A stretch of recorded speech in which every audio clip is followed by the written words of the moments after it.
The Vampire Count Lee, Chapter 3. From the farm he rode hard north by northwest for 2 hours, until he came to a spot where a massive ashen citadel, towering quietly atop a hillock, loomed menacingly overhead. This was the castle of the local lord, the home of Count Magnus Lee. Even the shower of midday sunlight changed color here, and a nauseating miasma seemed to come from the morbid expanse of land surrounding the castle. The grass was green as far as the eye could see, and the trees were laden with succulent fruit, but not a single bird could be heard. Still, as one would expect around noon on a sunny day, there were no signs of life in the vampire's castle. Constructed to mimic the castles of the distant Middle Ages, the walls were dotted with countless loopholes. The dungeon and courtyards were surrounded by broad, stone stairways that linked them together, but there was no sign of android sentries on any of them. The castle was, to all appearances, deserted. But Dee had already sensed the castle's bloodied nocturnal form, and the hundreds of electronic eyes and vicious weapons that lay in wait for their next victim. The surveillance satellite in geostationary orbit 22,240 miles above the castle, as well as the uncounted security cameras disguised as fruit or spiders, sent the castle's mother computer images so detailed that an observer could count the pores of the intruder's skin. The photon cannons secreted in the loopholes had their safety locks switched off, and they were drawing a bead on several hundred points all over the intruder's body. As the nobility was fated to live by night alone, electronic protection during the day was an absolute necessity. No matter how much mystic might the vampires might wield by night, in the light of day they were feeble creatures, easily destroyed by a single thrust of a stake. It was for precisely this reason that the vampires had used all their knowledge of psychology and cerebral biology in their attempts to plant fear in the human mind throughout the 6 or 7 millennia of their reign. The results of this tactic were clear. Even after the vampire civilization had long since crumbled, it was rare to catch even a glimpse of one about. They could take residence in the midst of their human foes and, like a feudal lord, hold complete mastery over the region. According to what Doris told Dee before he set out, the villagers in Rensilva had taken up sword and spear a number of times in the past, endeavoring to drive their lord off their lands. However, as soon as they set foot within the castle grounds, black clouds began swirling in the sky above. The earth was rent wide. Lightning raged, and not surprisingly, they were ultimately routed before they even reached the moat.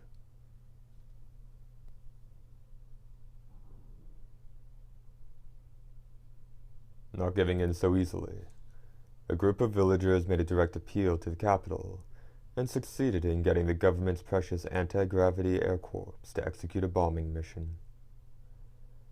Because the government was afraid of depleting its stores of energy or explosives, however, it wouldn't authorize more than a single bombing run. The defense systems around the castle prevented that single attack from accomplishing much before it was forced to return home. The following day, villagers were found butchered with positively unearthly brutality, and by the time the villagers had seen the vampire's vengeance play out, the flames of resistance were utterly snuffed. Home to the feudal lord who would taste Dee's blade, the castle the hunter approached was a sort of demonic citadel that kept the world in fear of the now largely legendary vampires. Perhaps that was what brought a haggard touch to Dee's visage. No. As a vampire hunter, he should have been quite familiar with the fortifications of the vampires' castle. As proof, He rode his horse without the slightest trace of trepidation to where the drawbridge was raised.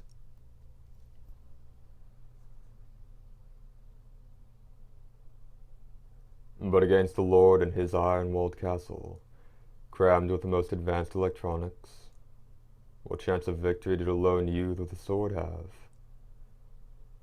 Blazing white light could have burnt through his chest at any moment, but a tepid breeze merely stroked his ample black hair, and soon he arrived at the edge of a moat brimming with dark water. The moat must have been nearly 20 feet wide.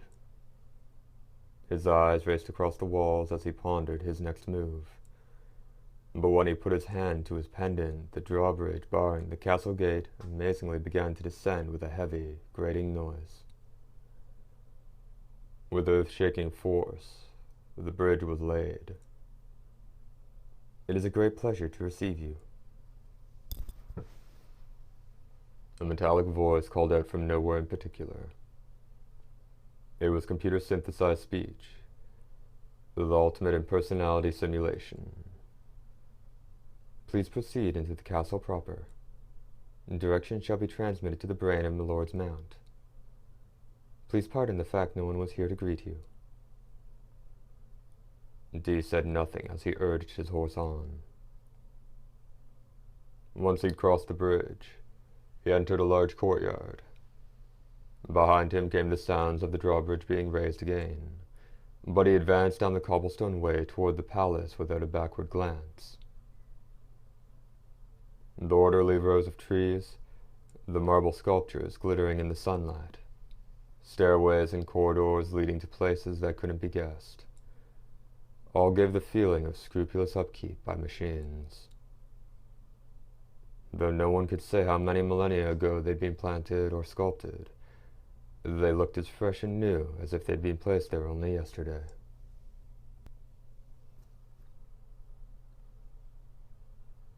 But there were no signs that life went on here. The machines alone lived, and the mechanical eyes and fiery arrows were trained on D. When his horse halted before the palace gates, D quickly slipped out of the saddle. The thick doors dotted with countless hobnails were already open wide. "Enter, please." The same synthesized voice reverberated from the dark corridor. A hazy darkness bound the interior. Not that the window panes were dampening the sunlight. This effect was the result of the artificial lighting. In fact, the windows in the vampire's palace were no more than ornamentation, impervious to the slightest ray of light. As he walked down the corridors guided by the voice, D noticed that each and every window was set in a niche in the wall. It would take 2 or 3 steps up the scaffolding to climb to the window from the hallway. One couldn't walk over to the window, but would rather pop up in front of it. The design had been copied from German castles in the Middle Ages. The predominant element of vampire civilization was their love of medieval styles. Even in their superiorly advanced, tech-filled capital, the designs of many of the buildings closely resembled those of medieval Europe. Perhaps something in their DNA cried out for a return to the golden age that lived on in their genetic memory, a time when superstition and legend and all manner of weird creatures prevailed. Maybe that explained why so many detestable monsters and spirits had been resurrected by their super science.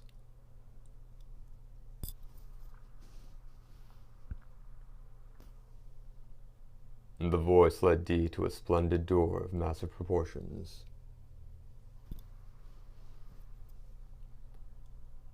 At the bottom of the door there was an opening large enough for a cat to come and go as it pleased. This door opened without a wet sound as well, and D set foot into a world of even deeper darkness. His haggard air was gone in an instant. His nerves, his muscles, his circulation, every part of him told him the time he had known had suddenly changed. Wafting throughout the room, which appeared to be a hall, D knew the cause. Time-bewitching incense. I've heard rumors about this stuff. When he slighted the pair of silhouettes hazily sketched by wispy flames at the far end of the vast hall, his suspicion became conviction. The silhouettes gave off a ghastly aura that made even D's peerless features stiffen with tension. Beside a slender form, which he knew at a glance to be female, stood a figure of remarkable grandeur, dressed in black. "We've been waiting for you. You're the first human to ever make it this far in one piece." From the corners of the vermilion lips that loosed his solemn voice poked a pair of white fangs. "As our guest, you deserve an introduction. I'm the lord of this castle and administrator of the 10th Frontier Sector, Count Magnus Lee." First part, end.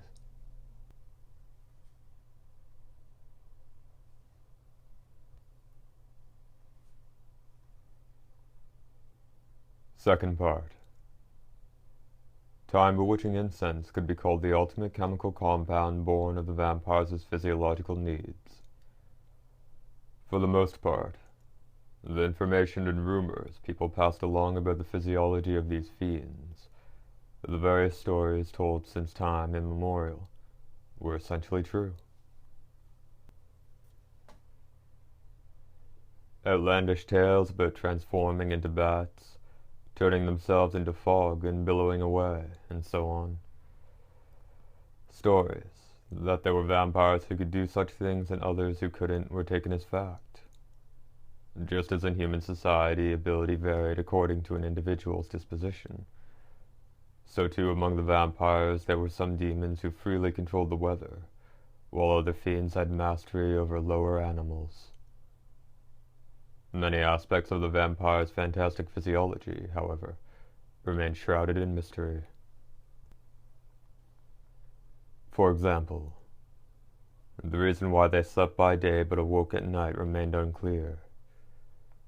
Even enveloped by darkness in a secret chamber that blocked out all possible light, a vampire's body grew rigid with the coming of that unseen dawn, and their heart alone continuing to beat as they fell into death's breathless slumber.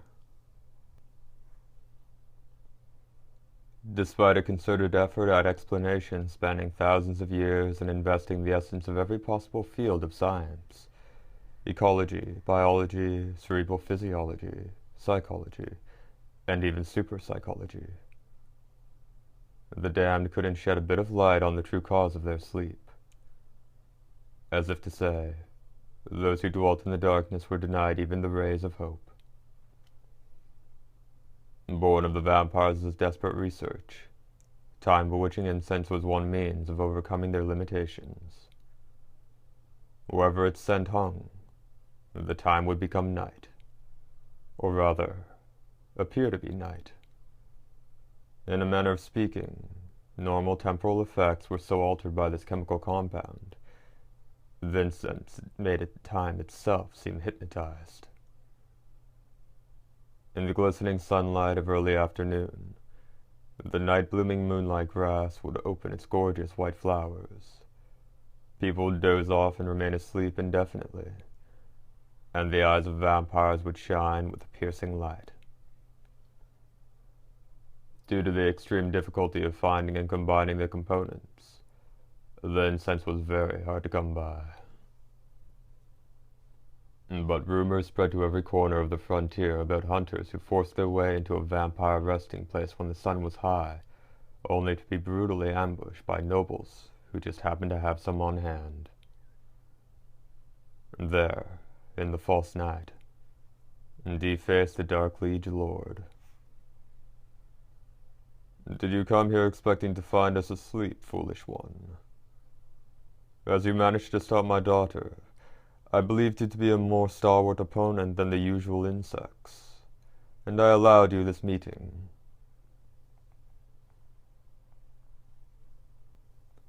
But, where you sauntered into the blackest hell without even suspecting the danger awaiting you, I may have erred gravely in my assessment. No, said a voice he'd heard before. The figure at the Count's side was Larmika. This man doesn't exhibit the least trace of fear. He's a thoroughly exasperating and deliciously impudent fellow. Judging by the skill he demonstrated this past evening when dealing Garou a grievous wound, he could be nothing save a Dampier. Human or Dampier, he remains a traitor. A bastard spawned by one of our kind and a mere human. Tell me, bastard, are you a man or a vampire? To this scornful query, D gave a different answer. I'm a vampire hunter. I came here because the walls opened up for me. Are you the fiend that attacked the girl from the farm? If so, I'll slay you here and now. For a moment, the Count was left speechless by the gleaming eyes that bored through the darkness at him. But an instant later he seemed indignant. He laughed loudly. Slay me? You forget your place. Do you not realize the sole reason I allowed you to come this far is because my daughter said it would be a shame to kill a man such as yourself? That we should persuade you to join us in the castle and make you one of our kind. I have no idea which of your parents was of our kind, but judging by the speech and conduct of their son, it was obviously a buffoon with an inkling of their own low station. This is a waste of time. Dampier, shame of our race, prepare to meet your maker. Having roared these words, the Count raised his right hand to strike, but was stopped by Larmika's voice. Please wait, father. Allow me to speak to him. Fluttering the train of a deep blue dress, quite unlike the one she wore the previous night, Larmika stepped between the Count and D. You spring from the same noble blood as our family. Regardless of what father said, no son of a humble-born vampire could ever possess such skill. When I caught the missile you hurled at me, I thought my blood would freeze. D said nothing. What say you? Will you not apologize to father for your boastful speech, and join us here in the castle? What reasons have you to dog us? Is being a hunter a job worth wandering the untamed plains in such shabby apparel? And what of the human wretches you've protected? What manner of treatment have you received from the humans who should be grateful to you? Have they accepted you as their fellow man? In the unknowably deep twilight of the hall, the voice of the beautiful young woman flowed without hesitation. Her haughty and domineering mien was unchanged from the night before, but one had to wonder if D noticed the faint shadows of entreaty and desire that clung to her. Dampier, a child born of the union between a vampire and a human. There could be no existence more lonely or hateful than that. Normally, Dampiers were no different from humans, relatively free to work by the light of day. When angered, however, they lashed out with the unholy power of a vampire, killing and maiming at will. Most detestable of all were the vampire urges they inherited from one of their parents.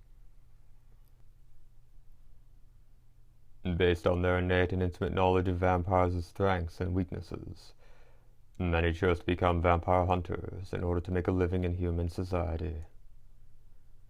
The fact was, they demonstrated a level of ability head and shoulders above merely human hunters. But outside of hunting, they were nearly completely ostracized by humanity and kept their distance. Occasionally, their vampire nature would awaken so powerfully they themselves couldn't suppress it, causing them to crave the blood of the very people that depended on them. As soon as a Dampier finished a job, The people who barely tolerated him while he went about his mission would chase him off with stones, their gaze full of malice and contempt. With both the cruelly aristocratic blood of the nobility and the brutally vulgar blood of the humans, Dampiers were tormented by the dual destinies of darkness and light. One side called them traitors, while the other labeled them devils. Truly, the Dampiers, like the Flying Dutchman, cursed to wander the seven seas for all eternity, and led an abominable existence. And yet, Larmica was saying all she could to get him to join them. Still she spoke.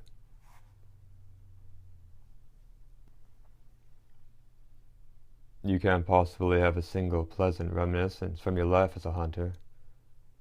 Of late, the insects in the village have been rather boisterous. At some point they will no doubt send in an assassin like yourself. If Father and I were to have a stalwart individual like you acting as a sort of guard when they do, we would feel most secure. What say you? If you are so inclined, we may even make you truly one of us. The Count was ready to explode with rage at the words his daughter, gazing with sleepy, painfully lustful eyes at motionless D, had said. But before he could, he heard a low voice. What do you plan to do with the girl? Larmica laughed charmingly. Do not overreach your bounds. The woman shall soon belong to Father, soul and all.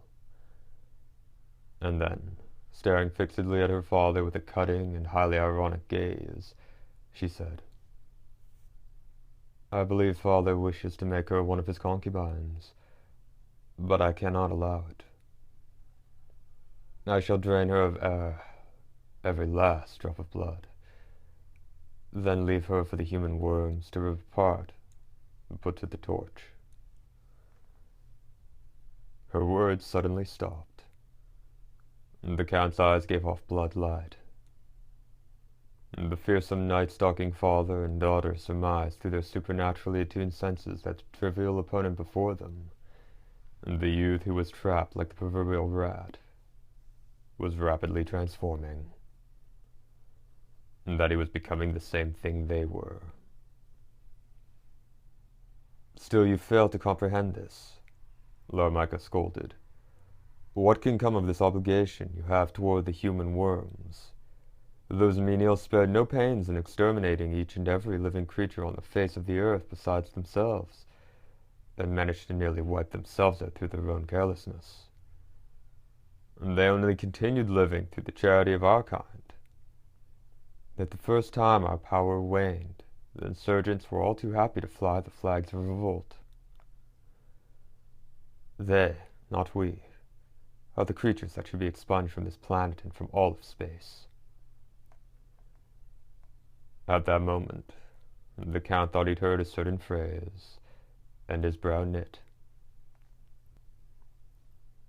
The muttered words had clearly come from the young man before him, but he promptly dredged the same phrase from the depths of distant, half-forgotten memories.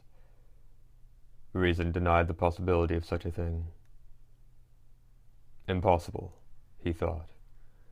Those are the very words I heard from His Highness, from the Great One, the sacred ancestor of our species.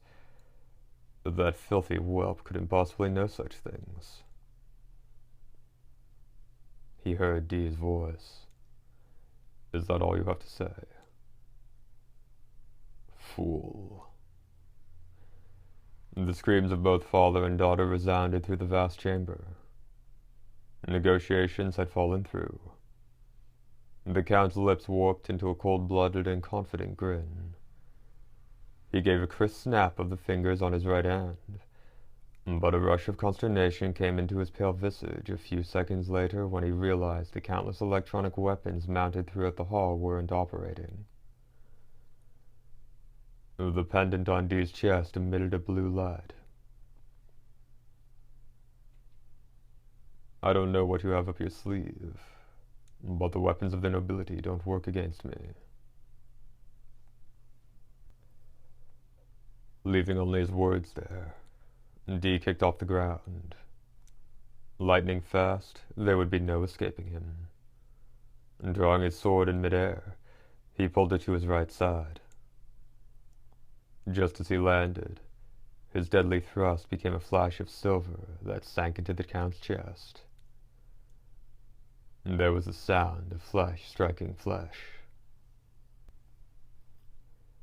For the first time, a look of surprise surfaced in D's handsome, but normally expressionless countenance. His long sword was stopped dead, caught between the Count's palms about 8 inches from the tip.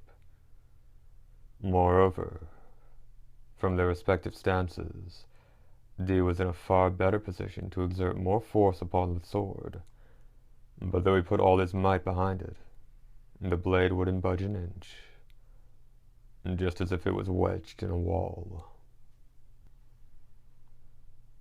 The Count bared his fangs and laughed. "What do you make of that, traitor? Unlike your vulgar swordplay, this is a skill worthy of a true noble. When you get to hell, tell them how surprised you were." As he said that, the figure in black made a bold move to the right. Perhaps it was some secret trick the Count employed in the timing, or the way he put his strength into the move, but for whatever reason, D was unable to take his hand off the hilt.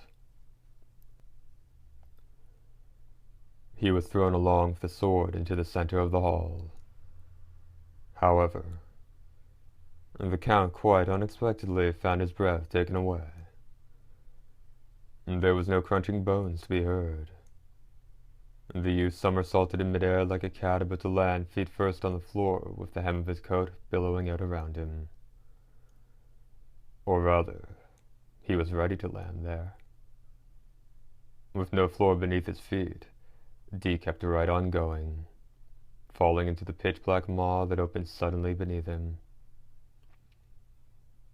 As he heard the creaking of trapdoors to either side of the massive 30 by 30-foot pit swinging back up into place, the Count turned his gaze to the darkness behind him.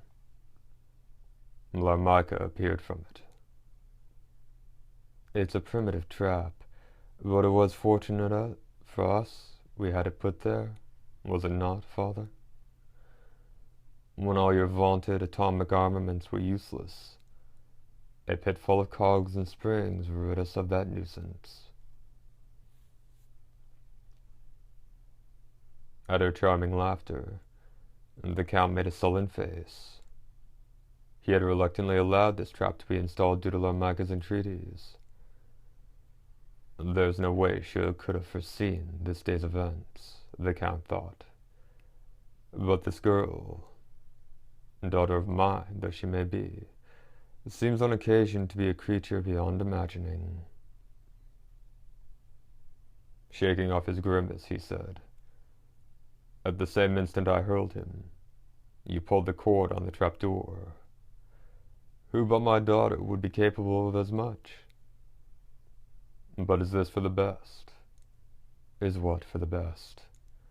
"Last night, when you returned from the farm and spoke of the stripling we just disposed of, the tone of your voice and the manner of your complaints, even I, your own father, cannot recall ever hearing you so indignant.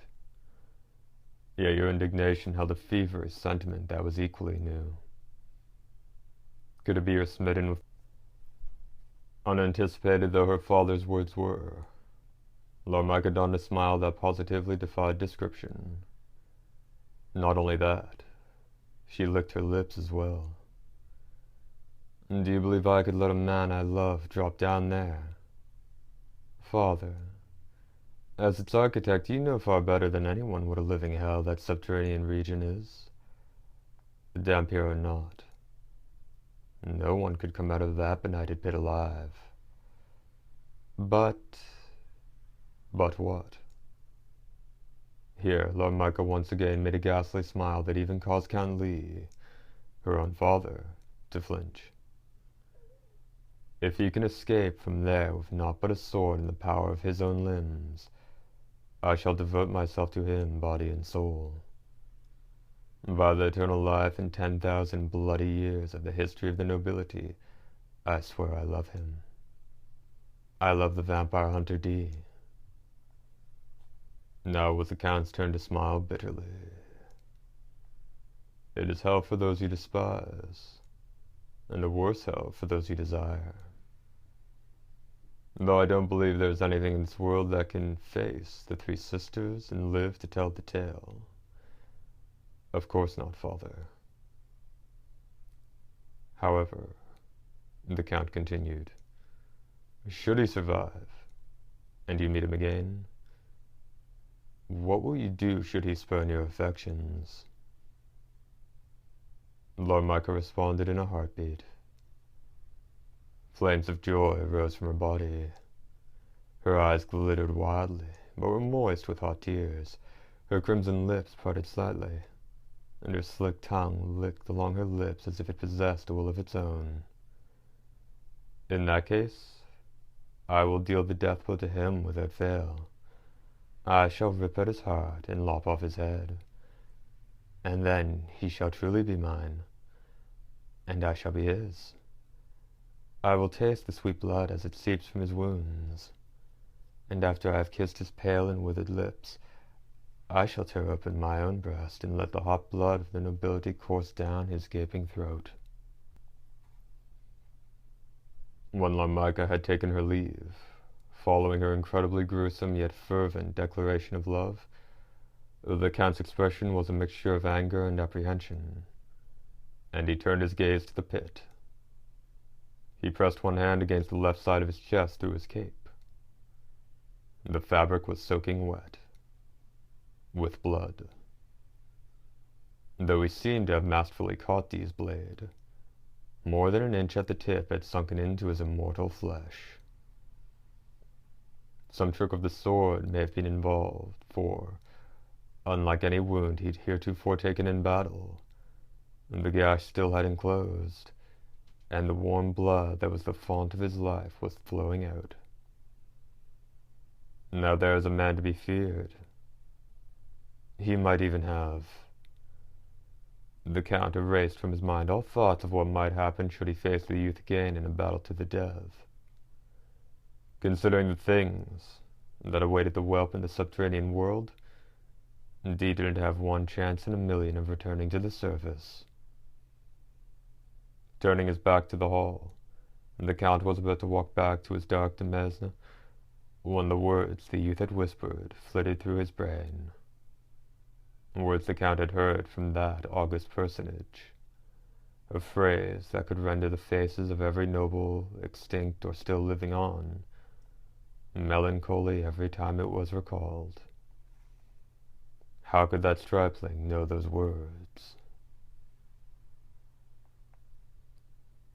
Transient guests are we. Chapter 3. End.